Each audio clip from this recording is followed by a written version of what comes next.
जय हिंद साथियों, आप सभी का स्वागत है विजय पथ एकेडमी के इस ई लर्निंग प्लेटफॉर्म पर। आज हम छत्तीसगढ़ के आर्थिक सर्वेक्षण, जो कि हमारा 13वां लेक्चर है।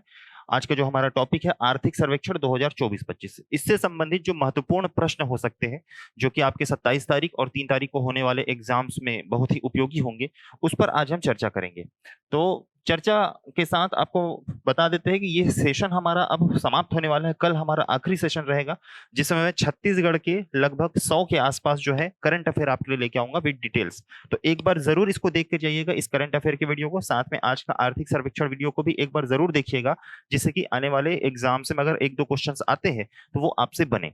साथ में जानकारी आपके लिए कि सीजीपीएससी मेंस का हमारा फाउंडेशन कोर्स जो है 28 तारीख सोमवार से शाम 5 से 8 बजे चालू हो रहा है। हमारा जो एड्रेस है वो यहाँ पर लिखा हुआ है, और अधिक जानकारी आप इस फोन नंबर से प्राप्त कर सकते हैं। आगे चलते हैं और आज का पहला सवाल लेते हैं। हमारा पहला सवाल है, वर्ष 2024-25 में छत्तीसगढ़ के प्रचलित भावों में सकल घरेलू उत्पाद का अग्रिम अनुमान कितना है? अग्रिम अनुमान पूछा है भाई, और कौन से भाव पर पूछा है? प्रचलित भाव में पूछा है। तो जो पहला आपका क्वेश्चन होगा, इस पहला क्वेश्चन का आंसर होगा option A, 5,67,000। Sorry, option A जो आपका डेटा यहाँ पर दिया हुआ है ना, इतना आपका क्या होगा भाई? आपका अग्रिम अनुमान है किसके लिए? प्रचलित भावों पर के लिए। ठीक है, सीधा सीधा डेटा आपको याद रखना है, क्या पूछ रहा है उसको ध्यान में रखना है, और कौन सा डेटा आएगा? ये प्रचलित भाव में पूछा है 2024-25 के लिए, तो 5,67 को याद रखेंगे, सवाल आपसे बन जाएगा ऑप्शन को देखकर। दूसरा सवाल लेते हैं, वर्ष 2023-24 की तुलना में 2024-25 में छत्तीसगढ़ के जीएसडीपी में प्रचलित भावों पर कितने प्रतिशत की वृद्धि अनुमानित है? प्रचलित भाव पर कितने प्रतिशत की वृद्धि अनुमानित है कह रहा है। इसका सीधा सीधा उत्तर है 10.89%। पिछले वर्ष की तुलना में हमारे राज्य की जीडीपी में इस वर्ष कितने प्रतिशत की वृद्धि हुई पूछे तो क्या बताओगे? 10.89%। ये बहुत इंपॉर्टेंट प्रश्न है, यहां से सवाल बनने के चांसेस रहते हैं हमेशा। अगले सवाल पर चलते हैं। तीसरा सवाल होगा हमारा, वर्ष 2024-25 में स्थिर भाव 2011-12 पर छत्तीसगढ़ की जीएसडीपी का अग्रिम अनुमान कितना है? ध्यान रखिए, इससे पहले वाला जो प्रश्न था वो कौन सा प्रश्न था? प्रचलित भाव पर था, और ये जो प्रश्न है वो कौन से प्रश्न है? स्थिर भाव पर है।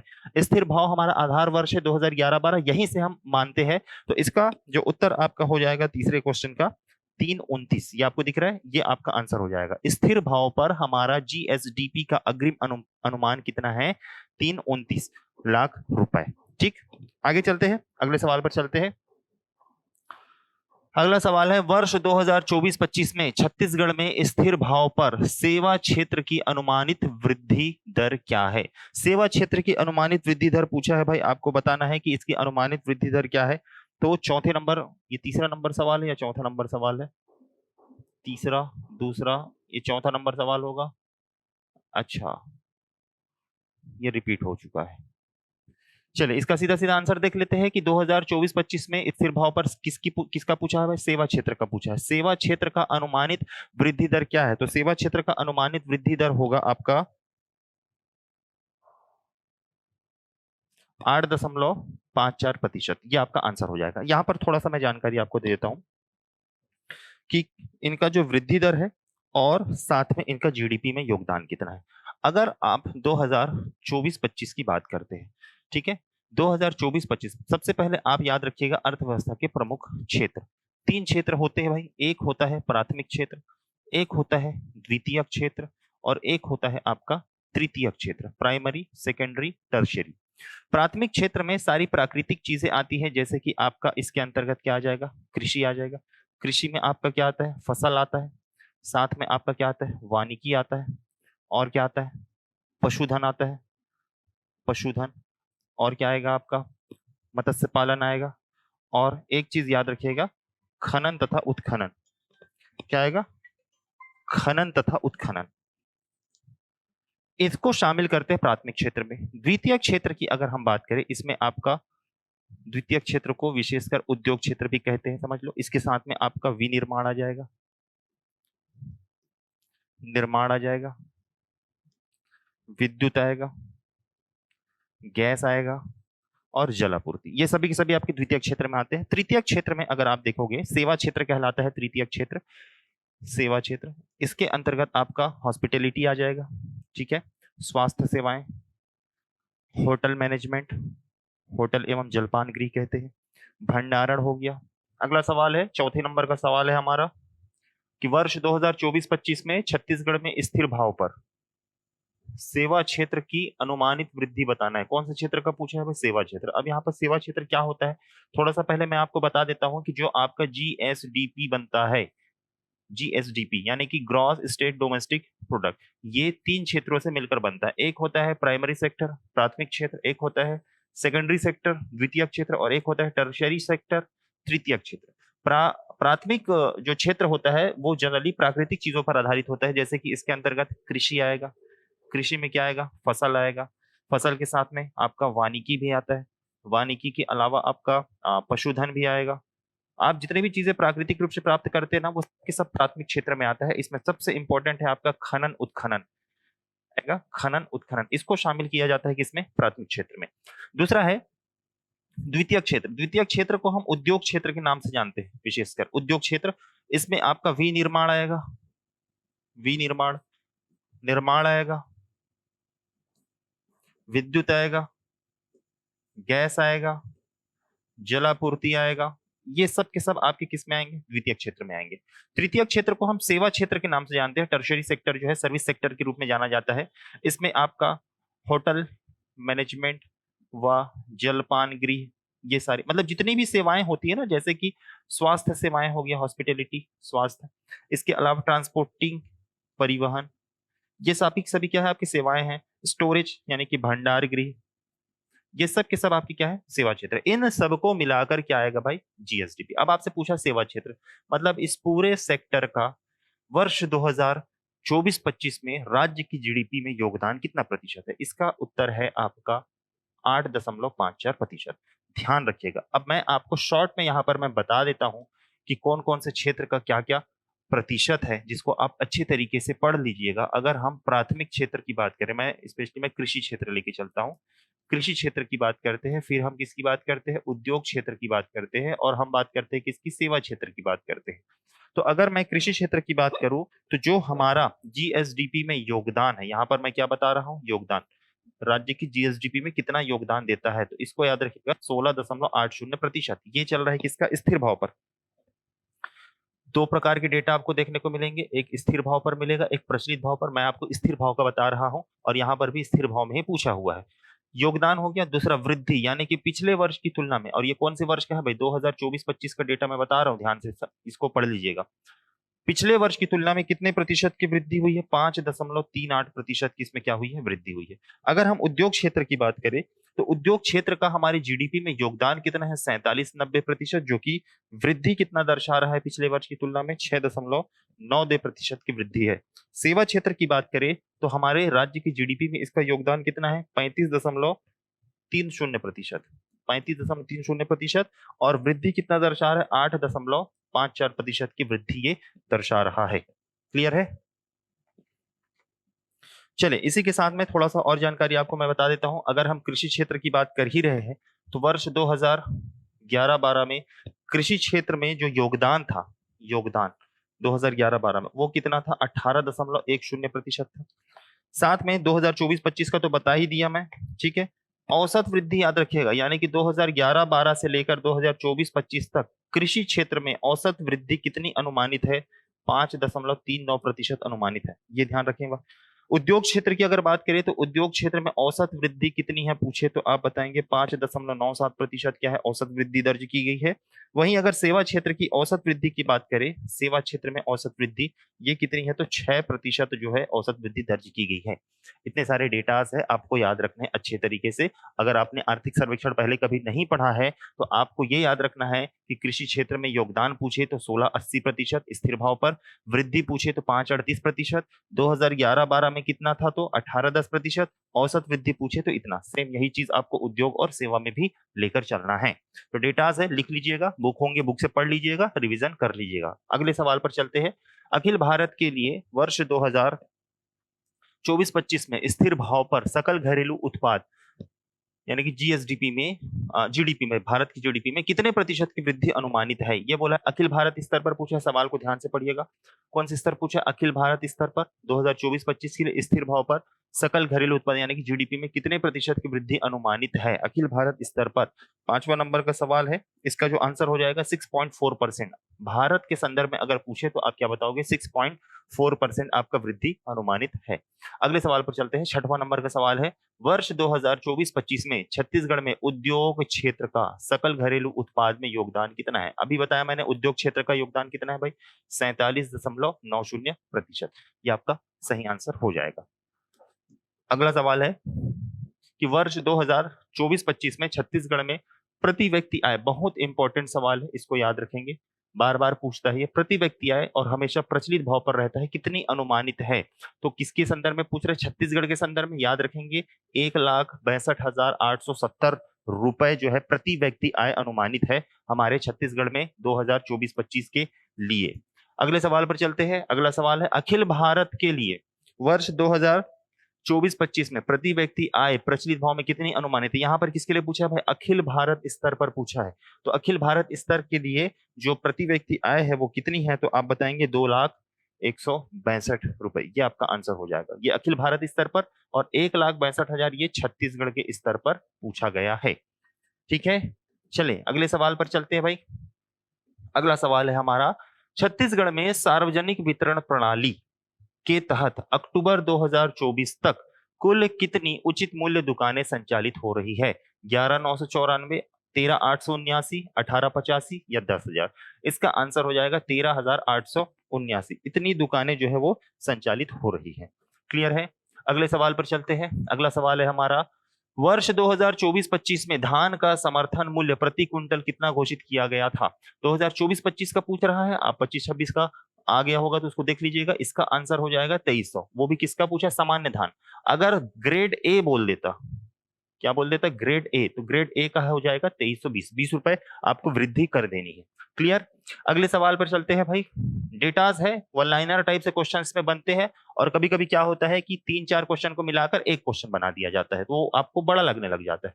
खरीफ वर्ष 2024-25 में धान खरीदी की अवधि कब से कब तक निर्धारित की गई है? मतलब धान खरीदी कब से कब तक हुआ है? इसका आंसर है 14 नवंबर 2024 से 31 जनवरी 2025 तक छत्तीसगढ़ में धान खरीदी हुई है। नेक्स्ट क्वेश्चन है हमारा अगला, वित्तीय वर्ष 2024-25 में छत्तीसगढ़ में कुल राजस्व प्राप्तियों में, किसकी बात चल रही है भाई? कुल राजस्व प्राप्तियों में कितने प्रतिशत वृद्धि अनुमानित है? 10,89, 13,7, 16,61 या 8,54? कुल राजस्व प्राप्तियों में जो वृद्धि है वो कितना है भाई? आपको बताना है 24-25 में 13.07%। कितनी प्रतिशत की वृद्धि हुई है? 13.07% की राजस्व प्राप्ति में वृद्धि हुई है। ध्यान रखेंगे जब भी आप किसकी बात करते हैं? बजट की। अब बजट मतलब क्या? जो आर्थिक सर्वेक्षण होता है पिछले वर्ष की बजट की ही बात करता है ना। तो बजट में याद रखिएगा, एक होता है कुल आय, जिसे इसे प्राप्ति कहते हैं, कुल प्राप्ति, और एक होता है कुल व्यय। एक होता है कुल व्यय। आय और व्यय, प्राप्ति और व्यय, इसको प्राप्ति के साथ में आय में कर देता हूं। इसमें दो प्रकार का हो जाएगा भाई, एक आपका हो जाएगा राजस्व आय और एक आपका हो जाएगा पूंजीगत आय। पूंजीगत आय। साथ में व्यय में भी अगर देखोगे तो दो प्रकार से होगा, एक होगा राजस्व व्यय और एक होगा पूंजीगत व्यय। दोनों में अंतर है। राजस्व व्यय जो आमतौर पर जो राजस्व प्राप्ति है वो रेगुलर प्राप्त होने वाली है, और पूंजीगत प्राप्ति बड़े अमाउंट के पे प्राप्त होने वाली है। वही राजस्व व्यय जो है वो रेगुलर खर्चे है, और पूंजीगत व्यय बड़े अमाउंट पे खर्चे है, जिससे कि देयता सृजन नहीं होता और साथ में आपका जो संपत्ति है उसका निर्माण होता है पूंजीगत व्यय में। तो ये इस प्रकार से, इसमें आपको पूछा राजस्व प्राप्ति और पिछले वर्ष की तुलना में कितने प्रतिशत की वृद्धि है? तो 13.07% की क्या है? वृद्धि दर्ज की गई है। अगला सवाल, वित्तीय वर्ष 24-25 में छत्तीसगढ़ में कुल कर राजस्व में कितने प्रतिशत वृद्धि अनुमानित है? अगर आप कर राजस्व की बात करेंगे तो यहाँ पर 16.61% की वृद्धि जो है अनुमानित है। कर राजस्व में 16.61% की वृद्धि अनुमानित है।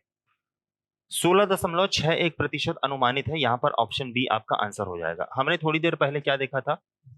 राजस्व प्राप्ति। राजस्व प्राप्ति दो प्रकार से प्राप्त होगा, एक होगा आपका कर राजस्व और एक होगा आपका गैर कर राजस्व। यानी कि एक करों से प्राप्त होने वाली प्राप्तियां और एक करों के अतिरिक्त प्राप्त होने वाली प्राप्तियां। कर राजस्व दो प्रकार के होते हैं, एक राज्य का स्वयं का कर राजस्व, यानी कि जो राज्य सरकार अपना खुद का कर लगाती है उससे प्राप्ति। दूसरा है केंद्रीय करों में राज्य का हिस्सा। दूसरा क्या है? केंद्रीय करों में राज्य का हिस्सा, यानी कि केंद्र सरकार के ऐसे कर जिसको राज्य सरकार वसूल करती है उसमें राज्य सरकार का भी कुछ हिस्सा रहता है। तो ये सब के सब आपके किस में आएंगे? कर राजस्व में आएंगे। तो ये टोटल कर राजस्व में पिछले वर्ष की तुलना में कितने प्रतिशत की वृद्धि अनुमानित है पूछे है, तो क्या बताओगे? 16.61% अनुमानित है। अगला सवाल है, वर्ष 2024-25 में छत्तीसगढ़ का राजस्व आधिक्य कितना अनुमानित है? राजस्व आधिक्य पूछा है। अभी हाल ही में एडीआई का एग्जाम हुआ था, उसमें यह सवाल पूछा गया था भाई। तो इसका सीधा सीधा उत्तर हो जाएगा ऑप्शन ए, 1059.99 करोड़ जो है राजस्व आधिक्य अनुमानित है। अगले सवाल पर चलते हैं। अगला सवाल है, वर्ष 2024-25 में बैंकिंग क्षेत्र में छत्तीसगढ़ की जीएसडीपी में योगदान कितना अनुमानित है? बैंकिंग क्षेत्र का अनुमान आपको जीएसडीपी में बताना है कि 2024-25 में कितना है। तो आप बताएंगे बैंकिंग क्षेत्र में कितना है भाई? इसका हो जाएगा 9,29,472। इतना जो है बैंकिंग क्षेत्र में अनुमान, जीएसडीपी में योगदान जो है वो अनुमानित है। अगले सवाल पर चलते हैं। अगला सवाल है, मार्च 2024 तक छत्तीसगढ़ में बैंकों की कुल शाखाओं की संख्या कितनी है? आपको ये सवाल का उत्तर देना है भाई कि मार्च 2024 तक कितने बैंकों की शाखाएं हैं? 3412 जो है कुल शाखाएं मार्च 2024 तक राज्य में संचालित है। ठीक है, अगले सवाल पर चलते हैं। अगला सवाल है, छत्तीसगढ़ में प्राथमिक कृषि साख सहकारी समितियों की संख्या कितनी है? वर्तमान में कितनी है पूछे तो बताओगे 2058। कितनी है? 2058। और 532 नए प्राथमिक सहकारी साख समितियों का क्या किया जाना है? सृजन किया जाना है। तो अब इनकी संख्या धीरे से बढ़ जाएगी। बजट में 532 नए बनाए जाने का प्रावधान किया गया है। अगला सवाल है, छत्तीसगढ़ में फसल क्षेत्र का जीएसडीपी में योगदान वर्ष 2024-25 में कितना अनुमानित है? फसल क्षेत्र का अनुमान पूछा है वर्ष 2024-25 में। ये आपका हो जाएगा 29,72,460। ये आपका आंसर हो जाएगा 29,72,460 रुपए। अब देखो किस में पूछ रहा है? जीएसडीपी में पूछ रहा है। जीएसडीपी में सबसे पहले तो आप देखिए हो कृषि क्षेत्र में योगदान कितना है? 16-80%। इतना योगदान है कृषि क्षेत्र में। ठीक है, अब ये कृषि क्षेत्र में योगदान है तो कृषि क्षेत्र में आपका क्या आएगा? फसल आएगा। कृषि क्षेत्र में आपका क्या आएगा? वानिकी आएगा। कृषि क्षेत्र में आपका क्या आएगा? उद्यानिकी आएगा। और क्या आएगा कृषि क्षेत्र में? पशुधन आएगा, पशुधन या पशुपालन। और आ जाएगा आपका मत्स्य पालन। क्या आ जाएगा भाई? मत्स्य पालन। ये सब के सब कृषि क्षेत्र को निर्धारित करेंगे। तो इसमें से कृषि क्षेत्र में से किसको पूछा है? फसल का पूछा है। तो फसल का कितना? इतना। अब परसेंट में याद रखेंगे, इसको भले भूल जाना लेकिन परसेंट में याद रखना कि परसेंट में फसल क्षेत्र का 2024-25 में योगदान कितना है और पिछले वर्ष की तुलना में वृद्धि कितनी है, इस चीज को आपको ध्यान रखना है। तो फसल क्षेत्र का योगदान अगर बोले तो बताना 967। कितना परसेंट योगदान है भाई? 9.67%। और वृद्धि है 4.27%। वृद्धि कितना है? 4.27%। ये ध्यान रखेंगे किसके बारे में? फसल क्षेत्र के बारे में ध्यान रखेंगे अच्छे से। ठीक है, मतलब जीडीपी में इतना योगदान फसल क्षेत्र का है। अगले सवाल पर चलते हैं। हमारा ये 18वां नंबर का सवाल था। अगला सवाल है, खरीफ वर्ष 2023-24 में फसल बीमा योजना, प्रधानमंत्री फसल बीमा योजना के तहत कृषकों का बीमा कराया गया। कितने कृषकों का बीमा कराया गया है आपको बताना है। प्रधानमंत्री फसल बीमा योजना के तहत 14,82,359 वर्ष 2023-24 तक जो है खरीफ वर्ष में इतने किसानों ने अपना पंजीयन कराया है या बीमा कराया हुआ है। अगला सवाल है, छत्तीसगढ़ में मार्च 2024 तक कुल सिंचाई क्षमता कितनी हो गई है? यहां पर आपको नजर आ रहा होगा 21.76 लाख हेक्टेयर। इतनी वर्तमान में हो चुकी है। ठीक है, राज्य गठन से लेकर अब तक पूछे तो बताना 8.48 लाख हेक्टेयर में सिंचाई क्षमता में क्या हुई है? वृद्धि हुई है। यानी कि 13.28 लाख हेक्टेयर जो है वो राज्य गठन के समय हमारी सिंचाई क्षमता थी, जो वर्तमान में कितनी पहुंच गई है? 21.76 लाख। कितने की वृद्धि हुई है? तो इतना क्या हुआ है? वृद्धि हुआ है। प्रतिशत में पूछे तो बताइएगा 39.27% जो है सभी समस्त स्रोतों से मिलाकर सिंचाई क्षमता हमारे यहाँ है 39.27%। क्लियर है? चले अगले सवाल पर चलते हैं। अगला सवाल है हमारा 21वां नंबर का सवाल है, छत्तीसगढ़ में पशुधन क्षेत्र का जीएसडीपी में योगदान 2024-25 में कितना अनुमानित है? आपको बताना है पशुधन क्षेत्र का। इसका उत्तर है 5,42,322 लाख रुपए जो है वो पशुधन क्षेत्र में क्या है? अनुमानित है। अब इसी को परसेंट में याद रखना है। 2024-25 में पशुधन का जीएसडीपी में योगदान कितना है? साथ में पिछले वर्ष की तुलना में वृद्धि कितनी है, कितने परसेंट से ये ग्रो किया है, आपको बताना है। योगदान अगर पूछे तो बताना 1.77% जीडीपी में पशुधन का योगदान है, और वृद्धि कितने परसेंट से ग्रो किया है, तो 10.02% से ये क्या किया है, वृद्धि किया है। क्लियर है? इन डेटास को याद रखेंगे भाई, कभी भी एग्जाम में पूछ सकता है। अगला सवाल है, भारत में कुल वन क्षेत्र कितना, सॉरी छत्तीसगढ़ में कुल वन क्षेत्र कितना है, छत्तीसगढ़ में कुल वन क्षेत्र कितना है। अगर आप आर्थिक सर्वेक्षण के हिसाब से जाओगे तो कुल वन क्षेत्र हमारे यहाँ 59,820 वर्ग किलोमीटर स्क्वायर है। किसके अनुसार? आर्थिक सर्वेक्षण। वही ISFR रिपोर्ट के अनुसार कुल वन क्षेत्र पूछे तो बताना 59,816, 4 कम कर देंगे, 59,816 किसके अनुसार? ISFR। यहाँ पर 25,910 दिख रहा है, ये आपका आरक्षित वन है, 25,910 आरक्षित वन। 24,036 दिख रहा है, ये आपका संरक्षित वन है, संरक्षित वन। और 9,874 यानी कि 98,74 दिख रहा है, ये आपका अवर्गीकृत वन है। कैसा वन है? अवर्गीकृत वन है। ठीक है, तो उत्तर इसका 22वें नंबर का उत्तर हो जाएगा ऑप्शन ए।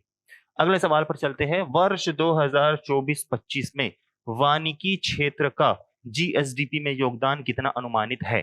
फिर से आ गया भाई, वानिकी क्षेत्र का पूछ रहा है, 23वें नंबर का सवाल है, इसका आंसर हो जाएगा ऑप्शन बी, 9,05,725 लाख रुपए, इतना अनुमानित है। अब फिर से यहां पर फिर से आपको ध्यान देना है कि 2024-25 में परसेंट में क्या होगा, यानी कि जीएसडीपी में वानिकी क्षेत्र का योगदान कितना है और वृद्धि कितना है। योगदान पूछे तो बताना 2.95%।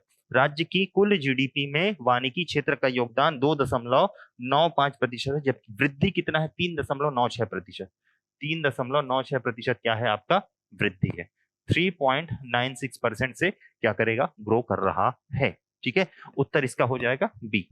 अगले सवाल पर चलते हैं। अगला सवाल है 24वें नंबर का सवाल है, पूछ रहा है कि वर्ष 2024-25 में तेंदुपत्ता उत्पादन का मूल्य कितना अनुमानित है। 24वें नंबर का सवाल है, तेंदुपत्ता का मूल्य 24-25 में कितना अनुमानित है? 1,073.43 करोड़ रुपए क्या है? अनुमानित है। क्लियर है? अगले सवाल पे चलते हैं। अगला सवाल है, वर्ष 2023-24 में छत्तीसगढ़ के खनिज उत्पादन का अखिल भारत स्तर पर कितना प्रतिशत हिस्सा था? बहुत इंपॉर्टेंट सवाल है, ये ध्यान रखेंगे। कब कब पूछा है? 23-24 में। इसका उत्तर हो जाएगा 14.42%। 14.42%, यानी कि छत्तीसगढ़ में जितना खनिज निकला है उसका जो उत्पादन मूल्य है वो पूरे भारत की खनिज उत्पादन मूल्य का कितना प्रतिशत है पूछ रहा है, तो आप क्या बताओगे? 14.42% ये उत्पादन मूल्य है। नेक्स्ट है अगला सवाल, 2023-24 में छत्तीसगढ़ में कोयला उत्पादन का देश में हिस्सा कितना था? 23-24 में छत्तीसगढ़ से जो कोयला निकला है वो देश के कितना हिस्सा, कितना प्रतिशत हिस्सा है भाई? तो 20.73% हिस्सा है। कितना? 20.73% हिस्सा, इतना योगदान है। ठीक है, अगले सवाल पर चलते हैं। अगला सवाल है, वर्ष 2024-25 में विनिर्माण क्षेत्र का जीएसडीपी में योगदान। अच्छा, एक चीज मुझे याद आ रहा है, किससे? खनिज से संबंधित याद आ रहा है। हमारे यहाँ 2023-24 में कुल खनिज राजस्व कितना है पूछे तो 12,795। 12,795, 795 ही तो है, सॉरी 12,795 करोड़ रुपए इतना है। और 2024-25 में नवीन डाटा याद रखना 14,195 करोड़ रुपए। कुल खनिज राजस्व जो है 14,195 करोड़ रुपए हो चुका है। इसको याद रखेंगे अच्छे से। 2024-25 में नवीनतम डेटा है। सबसे ज्यादा राजस्व देने वाला जिला पूछे तो बताएंगे दंतेवाड़ा जिला सबसे ज्यादा राजस्व देने वाला है।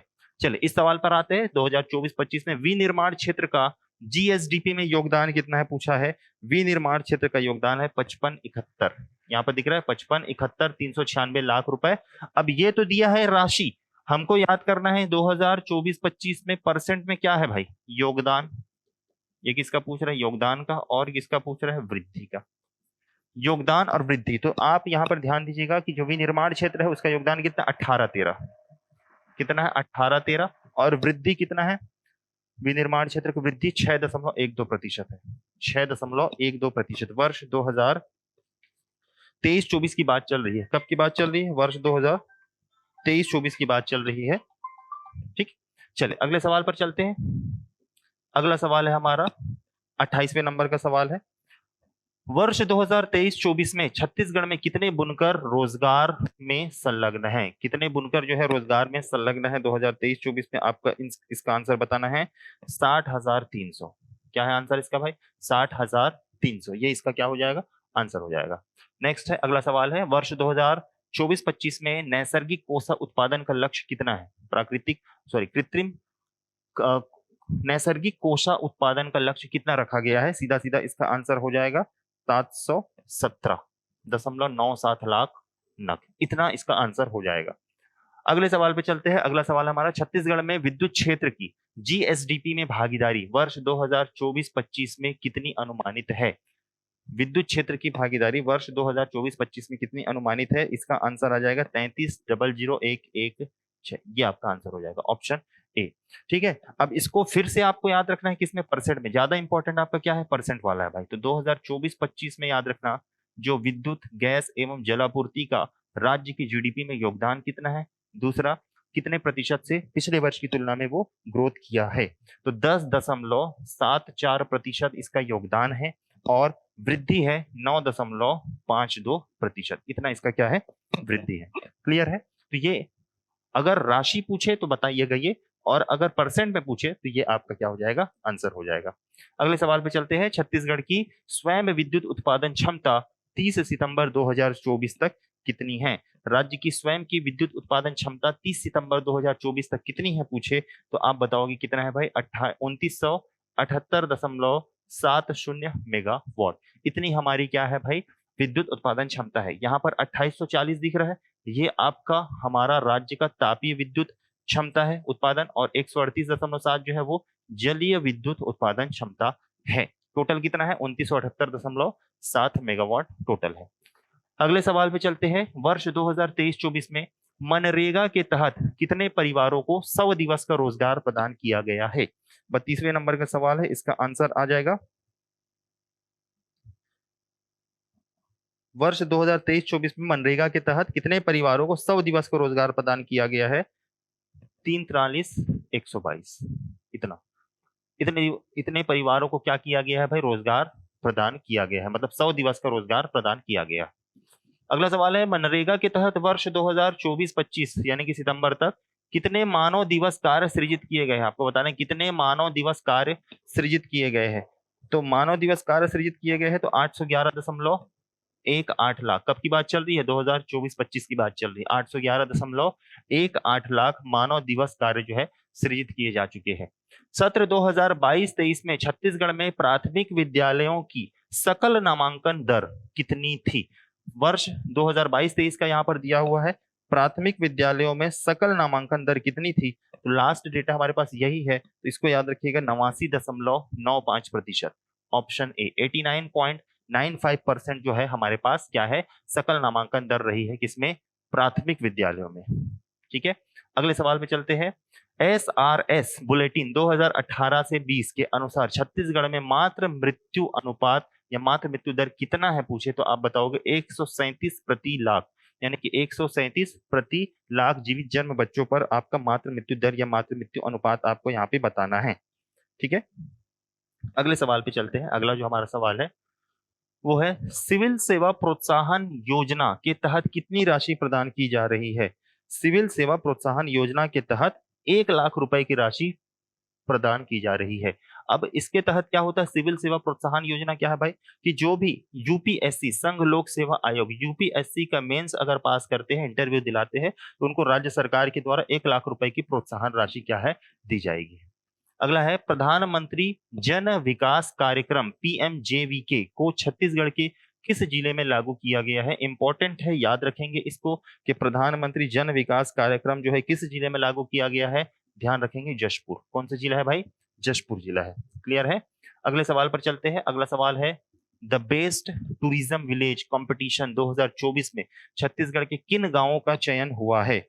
यहाँ पर आपको बताना है। इसका जो आंसर है, ये थोड़ा सा प्रिंटिंग टाइपिंग मिस्टेक हो गया, ये आंसर होगा। इसका जो ओरिजिनल नाम है याद रखिएगा, धोड़मा रास।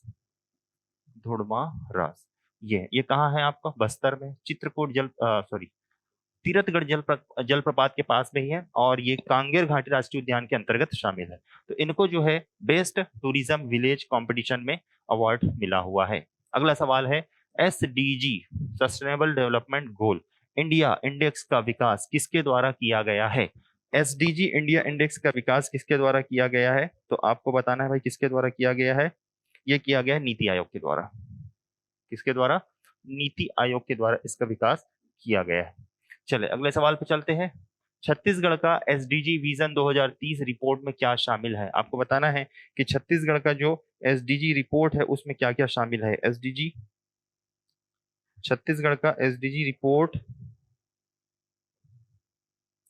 2030 में क्या क्या शामिल है? ऑप्शन सी उपरोक्त दोनों, यानी कि 7 वर्षीय रणनीतियां, 3 वर्षीय कार्य योजनाएं। ये ऑप्शन सी जो है ये दोनों के दोनों क्या हो जाएंगे? शामिल हो जाएंगे इसके अंतर्गत। अगला सवाल है वर्ष 2024-25 में व्यापार, होटल और जलपान गृह क्षेत्र में कितने प्रतिशत वृद्धि अनुमानित है? तो आपको ये बताना है कितने प्रतिशत अनुमानित है। 14.06% अनुमानित है। कितना? 14.06% जो है वृद्धि अनुमानित है। किसमें? व्यापार, होटल एवं जलपान गृह वाले क्षेत्र में अनुमानित है। क्लियर है? तो ये आपका इंपॉर्टेंट हमारा एमसीक्यूज हो गया भाई आज का। आपके इकोनॉमिक सर्वे से रिलेटेड जितने सारे हो सकते थे मैंने करा दिए। अब इसमें आपको अच्छे तरीके से क्या कर लेना है, थ्योरी को पढ़ लेना है और थ्योरी को पढ़ने के बाद आपको और जो भी इंपॉर्टेंट क्वेश्चंस लगते हैं वो आपको लगा लेना है। ठीक है, चलिए इसी के साथ मिलते हैं अगले क्लास में। वीडियो में अंत तक बने रहने के लिए आप सभी का धन्यवाद।